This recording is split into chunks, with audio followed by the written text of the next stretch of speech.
In this video, we're going to be looking at the EOS M50. It's a great travel companion camera, small, lightweight, and feature-packed. In this video, we're going to have a really quick look at some of the more advanced features that you can get from this camera. Let's have a closer look. So as mentioned, the EOS M50 has some really cool creative and manual functions. You'll notice on the dial on top here, the camera still retains a full automatic mode. But for those of you who are a little bit more advanced and want to get a bit more creative, we do have manual modes within this camera, such as program, time value, aperture value, and of course, full manual. Let's start by having a closer look at what TV is, what it stands for, and what it can do for you. So I've begun here by selecting TV on my main mode dial. You'll notice that the guided screen on the back here gives me a great explanation exactly the mode that I have entered and what the feature will actually create in terms of a creative output. You'll see here 2 example photos, which really show the difference between a slow and fast shutter speed. TV stands for time value, and what we're going to do in this setting is change the shutter speed to increase and decrease the time that the shutter is open, and that will vastly affect our creative outcome. There are 2 ways to change time value on the EOS M. Firstly, we can use the multi-directional dial on top, or alternatively, we can use the smart touchscreen. Simply touch the shutter speed and swipe left or right to increase and decrease. Let's have a look at the creative outcome from a fast shutter speed. First, I'm going to start our bobblehead in motion, and my first shot's going to be at an 800th of a second. This is quite fast. This will capture all of that movement as though it's standing still. On the other hand, let's try a slower shutter speed and see what happens. If I slow down to, let's say 1/25th of a second, you can see in this second frame, there's quite a bit of movement, which might really help tell the story. Think about your shutter speed when trying to tell a story in your image taking. Next, let's have a look at AV. As I turn the top dial to AV, again you'll notice that there is a great description on the back screen and also some sample images as to how that aperture value can change your creative outcome. Just like in TV mode, we can change our aperture by using either the touchscreen or the top rotational dial. Let's have a look at the options we've got.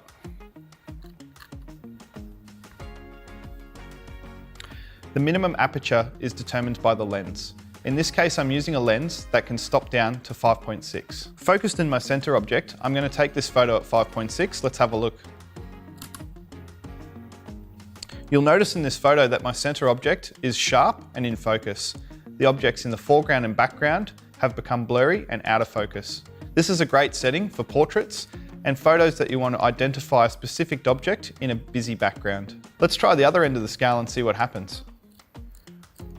So winding my camera up to f/29 now, if I take exactly the same photo, you'll notice in playback, I now have all 4 objects in focus. This would be an ideal setting for landscape photography. Let's explore the autofocus modes this camera has.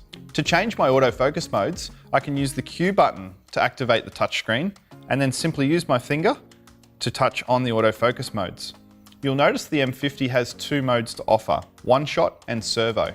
Let's have a look at one shot first. The easiest explanation for one shot is it's a locking focus method, meaning as I half press the shutter button, it will lock in to focus on the object. It's waiting then for me to push a little harder to release the frame.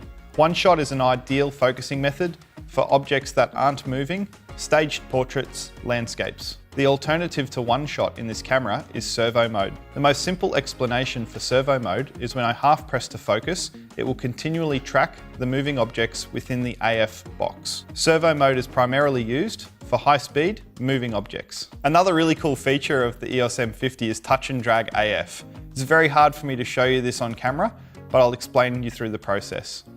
If I'm to use the viewfinder with my eye to frame a shot, I can then use my thumb on the rear screen to move the AF box around the screen live as I'm looking through the viewfinder. To test this, bring the camera to your eye, put your thumb on the rear screen and move it around until you see the box on the point where you want to take the photo, half press and click. This is a brand new feature which you should definitely have a look at in store and try when you get the camera home.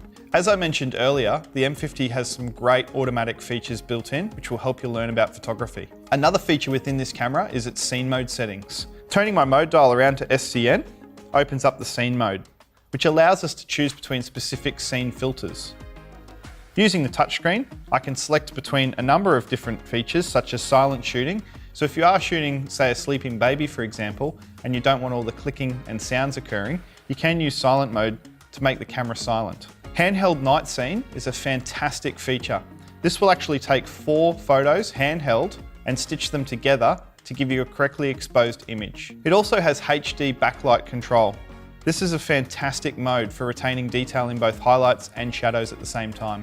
Moving a little higher, it also has some really simple setups such as sport. If you're not sure what speed or how to set up your camera into high-speed drive modes, you can go to the scene mode and simply select sport. The sports mode will put the camera into the best setup for you for shooting high-speed action. If you like to take photos of things that are small, close up and personal, macro mode's for you. You'll find this in the scene modes with the flower. If you love taking photos of your food, we've even got you covered there. There's a food mode here, which really increases the saturation and vibrance in your photos. The budding motorsports photographer out there will really enjoy the panning mode in camera. This sets up your servo focus and your shutter speed to help you achieve great panning photos. So we mentioned earlier creative filters. These are found on the top mode dial with the 2 circles. Looking at the rear screen, we're able to choose the filter simply by touching. There's some great ones here, such as grainy black and white, soft focus. There's even a fisheye effect, miniature effect. There's a water painting effect. There's also some great toy camera, miniature and HDR modes to explore.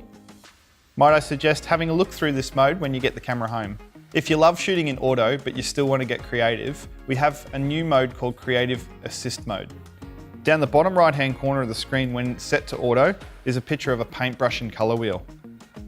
If we push this button, it gives us some very simple presets, such as background blur. We can now swipe left or right to increase or decrease our background blur. Another option here is brightness. We can increase or decrease the brightness of our frame simply by swiping right or swiping left. Also in here, we can change our contrast in the same fashion. Saturation, we can even add color tones to an image. Why not explore this mode when you get the camera home?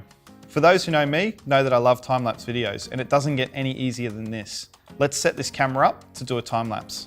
To do a time-lapse, we turn our mode dial wheel around to the video camera setting. Going into the menu system here, down the bottom of the first red menus, you'll notice time-lapse movie. We need to enable this movie. Once enabled, below this you'll notice some settings around interval and number of shots. It also has some information around what size movie file you would like to create. The M50, I'm glad to say, creates 4K time-lapse videos. Another setting within this menu is auto exposure.